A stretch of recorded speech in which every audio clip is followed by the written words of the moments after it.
Hi friends, welcome to Nipun Nagaraj, the voice of truth. మీరు ఈ channel ఇంకా సబ్స్క్రైబ్ చేసుకోకుంటే వెంటనే సబ్స్క్రైబ్ చేయండి ఫర్ ఇన్స్టెంట్ అప్డేట్స్. ఇక ఈరోజు మా టాపిక్, జగనన్నయ్య ఎందుకు మళ్ళీ ఓడిపోవాలి అని వివరిస్తామని అంటున్నారు మన ట్రేడ్ పండితులు. మనకు తెలుసు కదా, మన ట్రేడ్ పండితులు ఏ పొలిటికల్ పార్టీ పక్షపాతులు కాదని, వాళ్ళు ప్రజల పక్షపాతులని, వాళ్ళు ఏ విషయంలో అయినా ముక్కుకు సూటిగా వెళ్ళే మనుషులని. ఇక మ్యాటర్లోకి వెళ్తే, నిన్న తెలంగాణలో అమర్ రాజా కంపెనీ వల్ల భారీ గిగా ఫ్యాక్టరీ ఒకటి సీఎం రేవంత్ రెడ్డి చేతుల మీదుగా ఓపెనింగ్స్ చేసుకుంది. ఇక ఈ సందర్భంగా ఏపీ ప్రజానీకం కొన్ని విషయాలైతే తెలుసుకొని తీరాలి. అందరికీ తెలిసిందే, అమర్ రాజా పరిశ్రమ ఎప్పటి నుంచో తిరుపతి దగ్గర కార్యకలాపాలను నిర్వహిస్తోందని, ప్రత్యక్షంగా పరోక్షంగా వేల మందికి ఉపాధి ఇస్తోంది.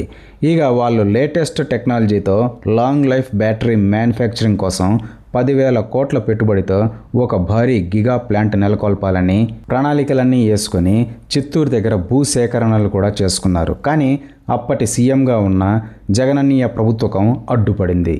ఎందుకు అంటే, ఆ కంపెనీ అధినేత గల్లా జయదేవ్ టీడీపీ వ్యక్తి కావడం వల్ల. అలా జస్ట్ జగనన్నయ్య తన ఈగో కోసం ఒక భారీ పరిశ్రమ రాయలసీమ నుంచి తెలంగాణకు వెళ్ళిపోయేలా చేశాడు.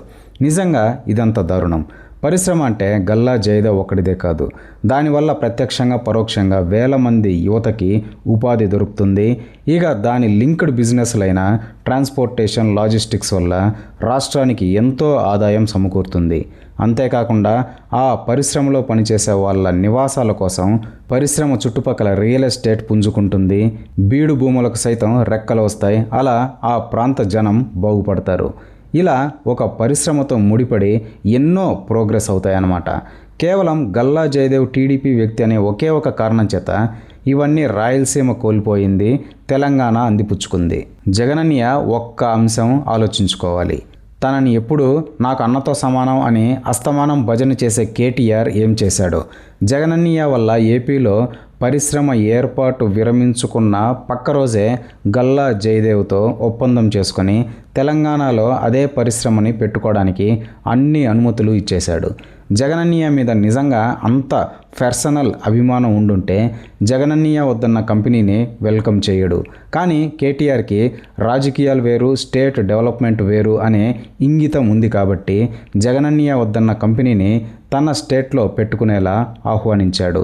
ఇప్పుడు అది ఫుల్ ఫ్లెడ్జ్డ్గా ఆపరేషన్స్లోకి వచ్చేసింది, ప్రారంభోత్సవం కూడా చేసేసుకుంది. ఒక లీడర్కి ఉండాల్సింది ఇది. అంతేకాని స్వార్థపూరితమైన ఈగోల కోసం రాష్ట్ర అభివృద్ధిని ఆపకూడదు. జనం అందుకు కాదు సీఎంని చేసేది. ఇదనే కాదు, అనంతపూర్లో చంద్రబాబు హయాంలో ఏర్పడ్డ కియా కంపెనీకి కూడా జగనన్నయ్య ప్రభుత్వం రాగానే ఆటంకాలు వచ్చేశాయి. కియా ప్రతినిధులతో వైసీపీ ఎంపీ గోరంట్ల మాధవ్ ఎలా దురుసుగా ప్రవర్తించాడో మీడియా ముఖంగా అందరం చూసాం. ఆ దెబ్బతో ఏపీ వదిలి తమిళనాడు హొసూర్కి పారిపోదాం అనుకున్నారు వాళ్ళు. మళ్ళీ ఎందుకో మనసు మార్చుకొని కొనసాగుతున్నారు. వెళ్ళిపోయింటే గనక ఏపీకి తీరని నష్టమే వాటిల్లేది.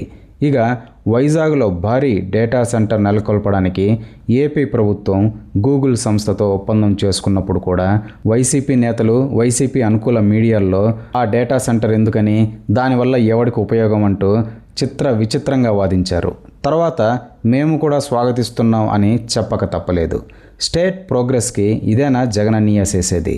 అలాగని వాటిని తరిమేసి ఇంకేమైనా ఆయన పూనుకొని తెచ్చాడా అంటే గుడ్డు సున్నా అనే చెప్పాలి.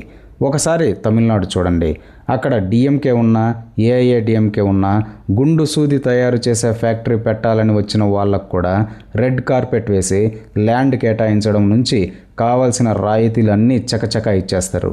అందుకే తమిళనాడు ఈ రోజున దేశంలోనే అతిపెద్ద ఇండస్ట్రియల్ హబ్ అయింది. ఆ స్టేట్ జీడిపి అంత హైలో ఉంటుంది.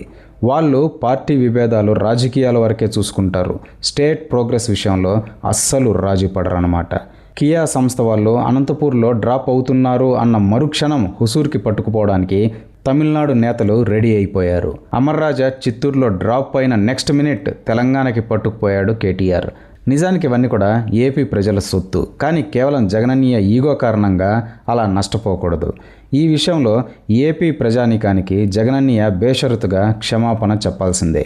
ఎందుకంటే ఏపీ స్టేట్ జగనన్నయ్య ప్రైవేట్ ఎస్టేట్ కాదు. ఇష్టానుసారంగా ప్రవర్తించడానికి, డెసిషన్స్ తీసుకోవడానికి. స్టేట్ అంటే తరతరాల ఒక జాతి సమూహం తాలూకు అడ్రస్. ప్రోగ్రెస్ అవడం వాళ్ళ హక్కు. దాన్ని కాలరాసే అధికారం ఏ ఒక్కరికి కూడా లేదు. ఇలా కాకుండా జగనన్నయ్య కూడా పోటీపడి ఆ కంపెనీలు ఏపీలో నెలకొల్పేలా చేసి క్రెడిట్ తీసుకోవచ్చు కదా, ఎవడు వద్దన్నాడు. ఈరోజు చూడండి, రేవంత్ రెడ్డి ప్రారంభోత్సవం చేస్తే అది నా హయాంలోనే వచ్చింది అని కేటీఆర్ క్రెడిట్ తీసుకుంటున్నాడు. అందులో తప్పులేదు. పోటీ అంటే అలాగే ఉండాలి.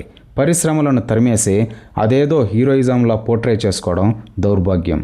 చివరాఖరిగా స్టేట్ను తిరోగమనం వైపు కాకుండా పురోగమనం వైపు నడిపించే నాయకులనే ఎన్నుకోండి. లేకుంటే ఈరోజు చేసే తప్పులు భావితరాల తలరాతలను ప్రభావితం చేస్తాయి. వాళ్ళకు ఆ దుస్థితి పట్టించొద్దు. కులమతాల గీటురాలను దాటి నాయకులను ఎన్నుకోండి అని ప్రజలకు దిశానిర్దేశం చేస్తున్నారు మన ట్రేడ్ పండితులు. ఇదే ఫ్రెండ్స్ ఈరోజు టాపిక్. ఇలాంటి లేటెస్ట్ అండ్ ఇంట్రెస్టింగ్ టాపిక్స్ కోసం please subscribe to Nippu Nagaraj, the voice of truth, and please like, share and comment this video with your valuable opinion. See you again.